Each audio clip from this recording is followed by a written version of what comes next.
This special classic and vintage video is a tribute to one of our favorite Moda designers, Minick Simpson, and this is actually their very last Moda collection that they're ever printing. So I can't wait to share this quilt with you.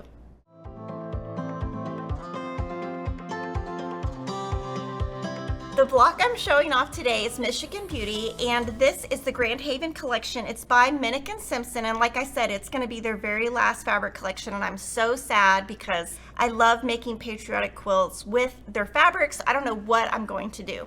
And I did want to let you know all of their beautiful Americana lines were tied to towns they love in Michigan. So it's very fitting to bring together Grand Haven and then this classic Michigan Beauty block.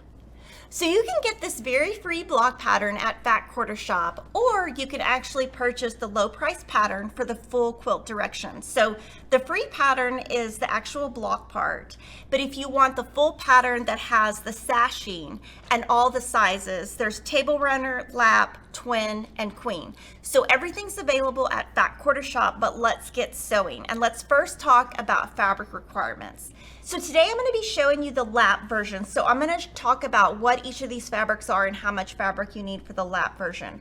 Your quilt center, you're going to need a ½ yard. You're going to need 6 prints for your blocks, 5/8 yard for your accent, 2 3/8 yards for your background. And then these are your sashing. So this is actually not going to be part of the tutorial today because it's in the sashing. But from that, you would need a 10-inch square and 2 fat quarters, 5/8 yard binding, and then 3 1/3 yards backing. Now, when we did our binding, we just did this on the straight. If you want to do yours on the bias, I would recommend ordering 1 yard. So now that we've gone over fabric requirements and all the things, let's get into the block. So now that we talked about our block requirements, let me show you where all that fabric is. These are 2 of the block prints. This is your block accent. This is your block center, and we use the background from the Minick Simpson collection, but of course you could use a Bella Solid or anything like that. We did like the touch of low volumes for the center because it really makes the outside pop, or you're going to notice that when we're building our block. So we're going to start with the very first step, which is making half square triangles. I'm going to show you how the pattern is written because that requires no additional tools. After, I'll talk about if you want to use a tool, how you could do that. And by tool, I mean half square triangle paper. So the traditional way to make a half square triangle on this is to take a fabric A and a fabric G. So you're going to put those fabrics together. You're going to draw a line in the very center from corner to corner. And you can do that with any ruler. And what I like to use is the Creative Grid Seam Guide. I use this all the time. And if you put that right in the center from point to point and draw lines on the other side, that's an automatic 1/4 inch from here to here and here to here. And then what you're going to do is you're going to sew on the outside lines. Now on this quilt, when we sewed the sample, we used Aurifil color 2000. That's my favorite color. So on our step outs that we're just using as an example for this quilt, we used red thread. We wouldn't normally use that. Then you're going to cut on this very center line, and you'll see this is what it looks like cut apart.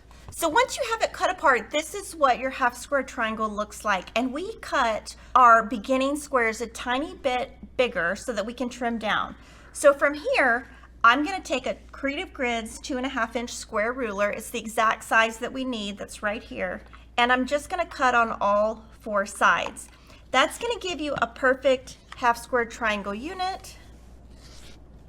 And you're going to repeat the number on your pattern, and each block is going to use 8 of these. But I want to show you, if you don't want to do the traditional method, you can use H200 triangles on a roll, and we have lots of videos on that, but basically you would put your paper on top of your fabric, right sides together, stitch on the dotted lines, cut apart, and then you wouldn't have to trim off. All you would have to do is pull the paper apart. So 8 of these, super easy. Most people know how to make a half square triangle. Our next 2 steps are also very beginner. They are flying geese. So we're going to start with a fabric B square and 2 fabric I squares.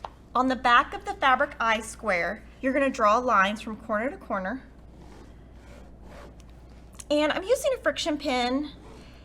It disappears with heat later. You can use any type of marking pin that you like. So from here, you're going to add this to the left side with the line going from the bottom left to the top right. you're gonna stitch directly on that line. Sometimes I'll use this glue, and the way you glue it is you just put 3 little dots. This will keep it from shifting. You stitch directly on that line, trim a 1/4 inch away, and press according to the pattern. That gives you this. Then you're gonna take this and go from the bottom right to the top left, and if you just do 3 little dots, stitch directly on the line, and then you're gonna press according to the pattern. Each block is gonna use 4 of these flying geese. And when you go to the second page, you're gonna make another flying geese. You're just gonna do it with fabric D and fabric F. So fabric F is the same as this fabric, and then this is the fabric that we were talking about that is the low volume print. It's very light, it's just got a small design, and you're gonna make 4 of these using that same technique. Then from there, you're gonna put these 2 together, just like that, and when I do that, I'm gonna put these right sides together, and I'm gonna pin on each side. You're gonna stitch a 1/4 inch away, press according to the pattern, and you're gonna have 4 of these for each block. And what I wanted to point out to you is when you're looking at the pattern, since we cut all of our rectangles the same direction, when you form the center on this block, it's gonna look really nice because 2 are gonna go one way and 1's gonna go the other direction. So you're gonna make 4 of these for each block. Now, one thing I wanted to point out is if you wanted to make flying geese using foundation paper, we do have 2 inch by 4 inch flying geese. The instructions on how to make that is on the inside cover. And obviously you don't need to do that, but if you want more accurate flying geese, you could always try the paper. Now we're gonna go back to the first thing we made, which is our half square triangles.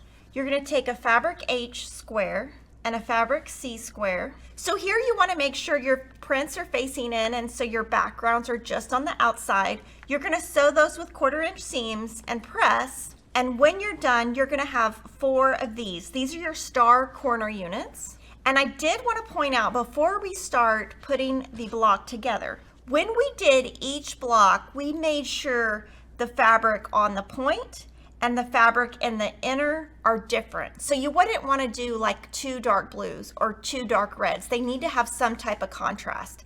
Of course, you could do a dark blue and a light blue, or a light red and a dark red, but color placement does matter on this. So once you're done, we're gonna put together our block. And like I said, if you look at the direction of this, 2 will go one direction, 1 will go the other. So it looks nice and clean. And then here, I wanted to show you, see how we have really dark prints around the outside? We put a low volume here, and the reason why is if you put something dark here, you are gonna lose the effect of the Michigan Beauty design on the outside. So from here, we're gonna wanna put these together, but I wanted to talk about how you can make these points line up. When you put this together, you can do poke a pin method. That's where you poke a pin in one point. Your pin is in that. You put your pin in the other point. Once you have that done, then you will pin the rest. And you're gonna sew with 1/4 inch seams, press, and then other 1/4 inch seams. And I'm gonna show you how this block looks. And if you pin and use all of the really nice paper, or if you just sew with an accurate 1/4 inch seam, you're gonna have these really nice, beautiful points right here. And these right here should be a 1/4 inch away from the edge. Also, when you're looking at this, when you finish your block, each of these points should be a 1/4 inch away from the edge, because when you sew this into your sashing or your quilt, you're going to not chop those points off. So if your point is way out here, it's gonna throw it off a little bit. So if I was making this block, I would definitely use triangle paper for the outsides, and I might or might not use the paper for the flying geese. It kind of just depends what kind of day I'm having and what I decide to do that day. So I did want to credit Clara Stone. She was the first person to publish this quilt. She was an influential quilter from the early 1900s. So in our quilt setting, you can see that we added star points in our sashing. That creates many stars to complement our bigger quilt stars, and that's what I just showed you was this block right here, and you can see how it looks here. Now, I did want to point out the color placement, and you can see we've done a mix of different colors, but no matching colors. And I would recommend when you do these small stars to keep all of your fabric the same, because it really kind of tones down the quilt. And for the pantograph, we used a beautiful swirly flower. We used a cream thread that's going to look really good on the front of our quilt and the back of our quilt. If you use a really dark thread on your quilting, it might kind of make it a little bit busier, but that's totally up to you. On our binding, we used a tonal plaid, and you can see the size of the stripes on this plaid are a little bit different. Some are thicker, some are smaller, and there's different colors throughout. So some of your binding is going to be a little bit lighter, some of it's going to be a little bit darker, and that's going to add originality to your quilt. Let me know what you think of the Michigan Beauty Classic and Vintage Quilt, and I would love for you to comment and let us know what classic and vintage quilt you would like us to work on in the future. So make sure you subscribe so you can see all of our free videos and our live streams, and I'll see you next time.